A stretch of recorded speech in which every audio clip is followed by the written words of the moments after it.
Hi ವೀಕ್ಷಕರೇ, ಎಲ್ಲರಿಗೂ ನಮಸ್ಕಾರ.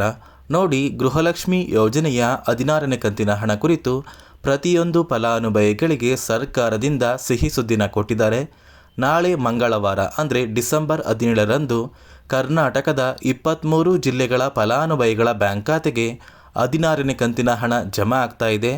ಅದೇ ರೀತಿ ಯಾರಿಗೆಲ್ಲ ಈಗಾಗಲೇ 15ನೇ ಕಂತಿನ ಹಣ ಜಮಾ ಆಗಿದೆ ಮತ್ತು 15ನೇ ಕಂತಿನ ಹಣಕ್ಕಾಗಿ ಯಾರೆಲ್ಲ ವೇಟ್ ಮಾಡ್ತಾ ಇದ್ದೀರಾ, ಇಂತಹ ಫಲಾನುಭವಿಗಳ ಬ್ಯಾಂಕ್ ಖಾತೆಗೆ ಒಟ್ಟು 2 ಕಂತಿನ ಹಣ ಅಂದರೆ 4,000 ಹಣ ಜಮಾ ಆಗ್ತಾ ಇದ್ದು, ನಾಳೆ 23 ಜಿಲ್ಲೆಗಳಿಗೆ ಹಣ ಬರ್ತಾ ಇದೆ ಮತ್ತು ಸರ್ಕಾರದಿಂದ ಈ 16ನೇ ಕಂತಿನ ಹಣ ಕುರಿತು 5 ಹೊಸ ನಿಯಮಗಳು ಕೂಡ ಜಾರಿಗೆ ಬಂದಿದೆ. ಹಾಗಾದರೆ ಬನ್ನಿ ವೀಕ್ಷಕರೇ, ಆ ಒಂದು ಮಾಹಿತಿ ಏನು ಅಂತ ತಿಳ್ಕೊಳ್ಳೋಣ.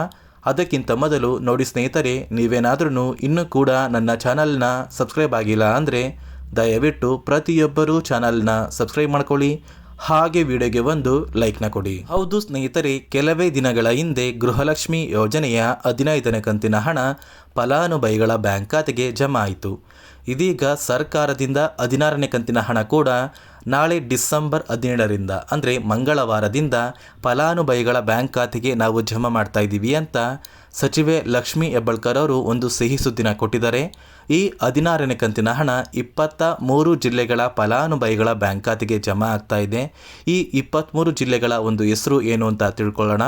ಅದೇ ರೀತಿ ನಿಮ್ಮ ಬ್ಯಾಂಕ್ ಖಾತೆಗೆ ಏನಾದ್ರೂ 15ನೇ ಕಂತಿನ ಹಣ ಜಮಾ ಆಗಿಲ್ಲ ಅಂದರೆ ಒಟ್ಟು 4,000 ಹಣ ಜಮಾ ಆಗುವಂತಹ ಸಾಧ್ಯತೆ ಇರುತ್ತೆ. ನಿಮ್ಮ ಬ್ಯಾಂಕ್ ಖಾತೆಗೆ 15ನೇ ಕಂತಿನ ಹಣದ ಜೊತೆ 16ನೇ ಕಂತಿನ ಹಣ ಕೂಡ ಜಮಾ ಆಗ್ತಾ ಇದೆ. ಹಾಗಾದರೆ ಬನ್ನಿ ಸ್ನೇಹಿತರೆ, ಯಾವ ಜಿಲ್ಲೆಗಳಿಗೆ ಹಣ ಜಮಾ ಆಗ್ತಾ ಇದೆ ಅಂತ ತಿಳ್ಕೊಳ್ಳೋಣ.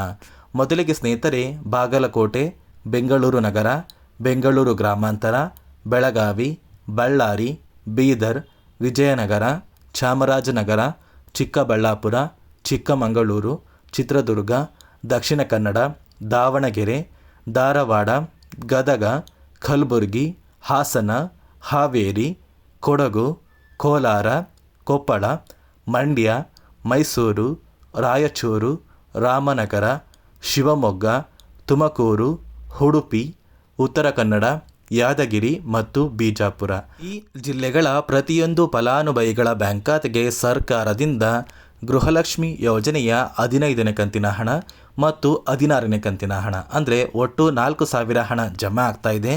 ಯಾರೆಲ್ಲ ಫಲಾನುಭವಿಗಳು ಈಗಾಗಲೇ ಗೃಹಲಕ್ಷ್ಮಿ ಯೋಜನೆಯ 15ನೇ ಕಂತಿನ ಹಣನ ಪಡ್ಕೊಂಡಿದ್ದೀರಾ, ನಿಮ್ಮ ಬ್ಯಾಂಕ್ ಖಾತೆಗೆ ಕೇವಲ 16ನೇ ಕಂತಿನ ಹಣ ಅಂದರೆ 2,000 ಹಣ ಜಮಾ ಆಗುವಂತಹ ಸಾಧ್ಯತೆ ಇರುತ್ತೆ. ನೋಡಿ, ಸರ್ಕಾರದಿಂದ ಯಾವ ಕಾರಣಕ್ಕೆ 16ನೇ ಕಂತಿನ ಹಣನ ಕಳಿಸ್ತಾ ಇದ್ದಾರೆ ಅಂದರೆ, ಇನ್ನೇನು ಡಿಸೆಂಬರ್ ತಿಂಗಳು ಮುಗಿತಾ ಬಂತು, ಅದೇ ಒಂದು ಕಾರಣಕ್ಕೆ ಪ್ರತಿಯೊಂದು ಫಲಾನುಭವಿಗಳ ಬ್ಯಾಂಕ್ ಖಾತೆಗೆ ಒಟ್ಟು 16 ಕಂತಿನ ಹಣನ ಜಮಾ ಮಾಡಬೇಕು ಅಂತ ಸರ್ಕಾರ ಈಗಾಗಲೇ ನಿರ್ಧಾರ ಮಾಡಿದ್ದು, ಈ 16ನೇ ಕಂತಿನ ಹಣನ ನೀವು ಪಡ್ಕೋಬೇಕು ಅಂದರೆ ಸರ್ಕಾರ 5 ಹೊಸ ನಿಯಮಗಳನ್ನ ಜಾರಿಗೆ ತಂದಿದ್ದಾರೆ. ಈ 5 ಹೊಸ ನಿಯಮದ ಆಧಾರದ ಮೇಲೆ ನಿಮ್ಮ ಬ್ಯಾಂಕ್ ಖಾತೆಗೆ ಸರ್ಕಾರ ಗೃಹಲಕ್ಷ್ಮಿ ಯೋಜನೆಯ 16ನೇ ಕಂತಿನ ಹಣನ ಜಮಾ ಮಾಡ್ತಾ ಇದೆ. ಹಾಗಾದರೆ ಬನ್ನಿ ಸ್ನೇಹಿತರೆ, ಈ 5 ನಿಯಮಗಳು ಯಾವುದು ಅಂತ ತಿಳ್ಕೊಳ್ಳೋಣ. ನೋಡಿ ಸ್ನೇಹಿತರೆ, ಮೊದಲನೆಯ ಒಂದು ನಿಯಮ ಬಂದು, ಸಾಕಷ್ಟು ಗೃಹಲಕ್ಷ್ಮಿ ಯೋಜನೆಯ ಫಲಾನುಭವಿಗಳು ನೀವು ಹೊಂದಿರುವಂತಹ ಒಂದು ರೇಷನ್ ಕಾರ್ಡ್ಗೆ ನಿಮ್ಮ ಮನೆಯ ಪ್ರತಿಯೊಂದು ಸದಸ್ಯರ ಆಧಾರ್ ಕಾರ್ಡ್ನ ಕಡ್ಡಾಯವಾಗಿ ಲಿಂಕ್ ಮಾಡಿಸ್ಬೇಕು. ಅಂದರೆ ಮನೆಯ ಸದಸ್ಯರ ಆಧಾರ್ ಕಾರ್ಡ್ನ ನಿಮ್ಮ ಒಂದು ರೇಷನ್ ಕಾರ್ಡ್ಗೆ ಲಿಂಕ್ ಮಾಡಿಸಿದರೆ ಮಾತ್ರ ಮುಂದಿನ ದಿನಗಳಲ್ಲಿ ನಿಮ್ಮ ಬ್ಯಾಂಕ್ ಖಾತೆಗೆ ಗೃಹಲಕ್ಷ್ಮಿ ಯೋಜನೆಯ ಹಣ ಜಮಾ ಆಗುತ್ತೆ. ಅದೇ ರೀತಿ ನೋಡಿ ಸ್ನೇಹಿತರೆ, ಎರಡನೆಯ ಒಂದು ನಿಯಮ ಬಂದು, ಸಾಕಷ್ಟು ಗೃಹಲಕ್ಷ್ಮಿ ಯೋಜನೆಯ ಫಲಾನುಭವಿಗಳು ಅವರ ಬ್ಯಾಂಕ್ ಖಾತೆಯಲ್ಲಿ ಇರುವಂತಹ ಹಣ ಯಾವುದೇ ರೀತಿಯ ಒಂದು ವಹಿವಾಟನ್ನು ಮಾಡ್ತಾ ಇಲ್ಲ. ಅವರ ಬ್ಯಾಂಕ್ ಖಾತೆಗೆ ಗೃಹಲಕ್ಷ್ಮಿ ಯೋಜನೆಯ 2,000 ಹಣ ಪ್ರತಿ ತಿಂಗಳು ಬರ್ತಾ ಇದೆ. ಆ ಒಂದು ಹಣನ ಫಲಾನುಭವಿಗಳು ಉಪಯೋಗ ಮಾಡ್ತಾ ಇಲ್ಲ ಅಂತ ಪ್ರತಿಯೊಂದು ಬ್ಯಾಂಕ್ಗಳಿಂದ ಸರ್ಕಾರಕ್ಕೆ ಒಂದು ವರದಿನ ಕೊಟ್ಟಿದ್ದಾರೆ. ಇಲ್ಲಿ ಯಾರೆಲ್ಲ ಫಲಾನುಭವಿಗಳು ನಿಮ್ಮ ಬ್ಯಾಂಕ್ ಖಾತೆಯಲ್ಲಿ ಇನ್ನೂ ಕೂಡ ಹಣನ ಹಾಗೆ ಇಟ್ಟಿದ್ದೀರಾ, ಆದಷ್ಟು ಬೇಗ ಆ ಒಂದು ಹಣನ ನೀವು ಬ್ಯಾಂಕಿಗೆ ಹೋಗಿ ತೆಗೆದುಕೊಳ್ಳಿ. ಒಂದು ವೇಳೆ ನಿಮ್ಮ ಒಂದು ಹಣ ಹಾಗೆ ಇದ್ದರೆ ಸರ್ಕಾರ ಆ ಒಂದು ಹಣನ ವಾಪಸ್ ಪಡೆಯುವಂತಹ ಸಾಧ್ಯತೆ ತುಂಬಾ ಇದೆ. ಈ ಒಂದು ನಿಯಮನ ಸರ್ಕಾರ ಜಾರಿಗೆ ತಂದಿದೆ. ಅದೇ ರೀತಿ ಮೂರನೆಯ ಒಂದು ನಿಯಮ ಬಂದು, ನೋಡಿ ವೀಕ್ಷಕರೇ, ಗೃಹಲಕ್ಷ್ಮಿ ಯೋಜನೆಯ ಪ್ರತಿಯೊಂದು ಫಲಾನುಭವಿಗಳು ಮತ್ತು ಮನೆಯ ಸದಸ್ಯರು, ಈ ಒಂದು ಸದಸ್ಯರಲ್ಲಿ ಯಾರೇ ಆಗಿದ್ರೂ ಸರ್ಕಾರಿ ನೌಕರರಾಗಿ ಕಾರ್ಯನಿರ್ವಹಿಸ್ತಾ ಇದ್ದರೆ ಇಂತಹ ಕುಟುಂಬದ ಫಲಾನುಭವಿಗಳ ಬ್ಯಾಂಕ್ ಖಾತೆಗೆ 2,000 ಹಣ ಜಮಾ ಆಗೋದಿಲ್ಲ. ಅದೇ ರೀತಿ ನಾಲ್ಕನೆಯ ಒಂದು ನಿಯಮ ಬಂದು, ನೋಡಿ ವೀಕ್ಷಕರೇ, ನೀವು ಸರ್ಕಾರಕ್ಕೆ ಯಾವುದಾದರೂ ತೆರಿಗೆನ ಕಟ್ತಾ ಇದ್ದರೆ ನಿಮ್ಮ ಬ್ಯಾಂಕ್ ಖಾತೆಗೆ ಹಣ ಜಮಾ ಆಗೋದಿಲ್ಲ. ಸರ್ಕಾರಕ್ಕೆ ಟ್ಯಾಕ್ಸ್ನ ಕಟ್ತಾ ಇರುವಂತಹ ಪ್ರತಿಯೊಂದು ಫಲಾನುಭವಿಗಳ ಒಂದು ಹೆಸರನ್ನ ಸರ್ಕಾರ ಗೃಹಲಕ್ಷ್ಮಿ ಯೋಜನೆಯ ಅರ್ಹರ ಪಟ್ಟಿಯಿಂದ ಡಿಲೀಟ್ ಮಾಡಿದೆ. ಮತ್ತು ಸ್ನೇಹಿತರೆ, 5ನೆಯ ಒಂದು ನಿಯಮ ಬಂದು ನಿಮ್ಮ ಒಂದು ಕುಟುಂಬದ ವಾರ್ಷಿಕ ಆದಾಯ 7 ಲಕ್ಷಕ್ಕಿಂತ ಕಡಿಮೆ ಇರಬೇಕು.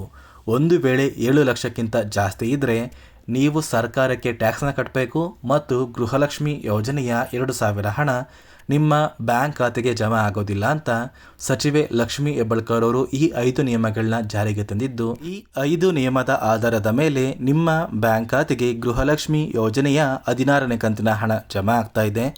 ಸರ್ಕಾರ ಈ 5 ನಿಯಮನ ಖಂಡಿತವಾಗಿಯೂ ಪಾಲನೆ ಮಾಡಲೇಬೇಕು ಅಂತ ಆದೇಶನ ಕೂಡ ಕೊಟ್ಟಿದೆ. ಮತ್ತೆ ಸ್ನೇಹಿತರೆ, ನಾಳೆ ಮಂಗಳವಾರ ಗೃಹಲಕ್ಷ್ಮಿ ಯೋಜನೆಯ 15ನೇ ಕಂತಿನ ಹಣ ಮತ್ತು 16ನೇ ಕಂತಿನ ಹಣ ಕರ್ನಾಟಕದ 23 ಜಿಲ್ಲೆಗಳ ಫಲಾನುಭವಿಗಳ ಬ್ಯಾಂಕ್ ಖಾತೆಗೆ ಒಟ್ಟು 2 ಕಂತಿನ 4,000 ಹಣನ ಸರ್ಕಾರದಿಂದ ಜಮಾ ಮಾಡ್ತಾ ಇದ್ದು, ಇದೇ ಡಿಸೆಂಬರ್ ತಿಂಗಳ ಅಂತ್ಯದಷ್ಟರಲ್ಲಿ ಪ್ರತಿಯೊಂದು ಫಲಾನುಭವಿಗಳ ಬ್ಯಾಂಕ್ ಖಾತೆಗೆ ಸರ್ಕಾರದಿಂದ ಗೃಹಲಕ್ಷ್ಮಿ ಯೋಜನೆಯ ಒಟ್ಟು 16ನೇ ಕಂತಿನ ಹಣ ಜಮಾ ಆಗುತ್ತೆ ಅಂತ ಹೇಳ್ತಾ, ಇದಿಷ್ಟು ಗೃಹಲಕ್ಷ್ಮಿ ಯೋಜನೆ ಕುರಿತು ಸರ್ಕಾರದಿಂದ ಬಂದಿರುವಂತಹ ಒಂದು ಮಾಹಿತಿಯಾಗಿದೆ. ನಾನು ನಿಮಗೆ ಕೊಟ್ಟಿರುವಂತಹ ಮಾಹಿತಿ ಇಷ್ಟ ಆಗಿದ್ದರೆ ದಯವಿಟ್ಟು ಪ್ರತಿಯೊಬ್ಬರೂ ನನ್ನ ಚಾನಲ್ನ ಸಬ್ಸ್ಕ್ರೈಬ್ ಮಾಡ್ಕೊಳ್ಳಿ, ಹಾಗೆ ವಿಡಿಯೋಗೆ ಒಂದು ಲೈಕ್ನ ಕೊಡಿ.